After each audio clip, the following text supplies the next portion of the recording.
So I'm a big fan of tower defense games, such as Bloons Tower Defense, Kingdom Rush, just to name a few. But I love making top-down games too, so I figured why not make both? Or better yet, a hybrid, which is a mixture of a tower defense game with a top-down game movement. But you only have one tower to move around. Like always, I like to set myself a challenge, so I gave myself 15 days just to make the game, and just to design the game, kind of come figure out the art of the game, and all the game mechanics and everything to go with it. So as always, I like to brainstorm my ideas, so usually what I do first is open up Milanote. If you're new to game development or have been doing game development for a while, I always recommend Milanote to everybody. If you guys are interested, you can get it for free. Just click on the link below. So it's kind of like using a game doc, but it's more visually more easily to see. In this case, I went with 3 games: Tower Defense, Kingdom Rush, and actually Command and Conquer. So I wanted to do something where you can move the tower, but also you have to take out the enemy tower. I did a little bit of research, and I came up with something real simple. And I kind of put the challenges and the important processes that I need to do to complete the game. The idea is that I wanted to keep it simple, but yet not too hard, but also something unique and different. Kind of challenging, but not too challenging. Enough time for me to finish the game and kind of come up with my idea. So I started off with the pixel art of the game, of course. I went with a simple top-down movement, up, down, left, right. Except this one, he's also carrying a tower. So in this case, since it's got the one tower, I would figure I can just transition between the blendry of the movement going up and down, and then when you pick up the tower, then he would transition to that new animation. From there, I added just the normal stuff like a building, ground, that sort of thing, keeping it simple. And the enemies, I went with like a simple enemy robot, kind of like a tank robot, kind of moving around. I also added some particle effects just to kind of give it like that smoky effect where it's kind of like, it looks like it's moving, right? Once I have the design and art done, I went with the hard part of the game, which was the coding. And it actually was pretty difficult to figure out how to move the turret. I had to do 2 codes in this case, 2 scripts. One to actually always be active, and another one to be disactive once you're on top of the tower. So I had to do something where one was a manager turret, and it was always looking around to see if you're dropping the turret anywhere. And another one where on the actual turret itself, it would check to see if you're on top of the turret, and if you are, and if you hit the space bar or any other key, it would instantly destroy. And that was actually pretty difficult to figure out, but I got the code down. If you guys are interested, I can share the code as well.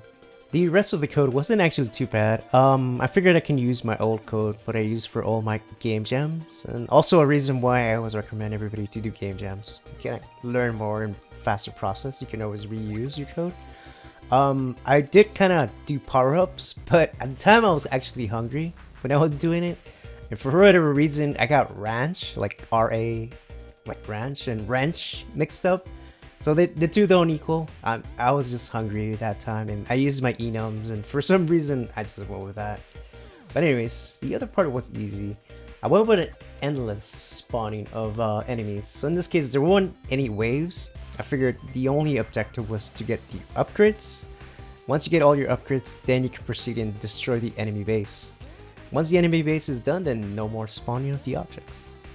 And of course, with every game, you need some sort of juice to go with the game. And I mean juice like, kind of like something visually effective to the player to see. I wanted to have the enemies to have kind of like a little bar, an HP bar, just to see what HP, what your damage is doing. So I started off with a nice easy bar that would just decrease as your turret would shoot out towards the enemy. But I think that wasn't enough, so I went with the Damage Pro, and it's an actual asset that you can get off the Unity asset store. Damage Number Pro, definitely recommend it. Check it out. I'll post a link below. You can check out some of the other stuff that they have, but that one's one of my top favorite. It definitely gave the game a nice kind of like a whoosh effect, kind of like how Kingdom Rush has that little splat or sort of image to the game. So whenever I'm making a game, the last thing I always do is the title, the ending, and of course, the sounds. So for me, I like doing the sounds at the very last. For whatever reason, I just do sounds. And So the last thing I did was add kind of like a pickup sound and then a drop sound, kind of like a bloop or that sort of type of effect. Also wanted the shoot effect. I wanted to do movement effects, but I really didn't have too much time, so I figured I'm just gonna keep it kind of basic. We're just gonna pick up, drop, and that's it. Just as my clock goes off, it's perfect timing. So now that my game is finished and you can play it for free, what do I probably want to do with this game? I'm thinking maybe in the future I want to do a tower defense game, make it kind of like a little level sort of system. As you increase the level, it gets harder. I can do something like Kingdom Rush, where they do separate, challenges, that sort of thing. I can kind of keep it like a little more of a Game Boy sort of advanced type of look, or I can try to sell it commercially and then just have it kind of like off like that. But it'll take some time, of course. I do want to finish my main project, so once I get through it, maybe I'll kind of play with the idea. And as always, if you guys like this video, make sure to hit the like button. Subscribe if you guys want to see more. Definitely want to do more of these game devlogs. I really do enjoy doing YouTube. I can see myself doing it more, honestly. Check out more of my other videos if you want to see all my other games that I finished.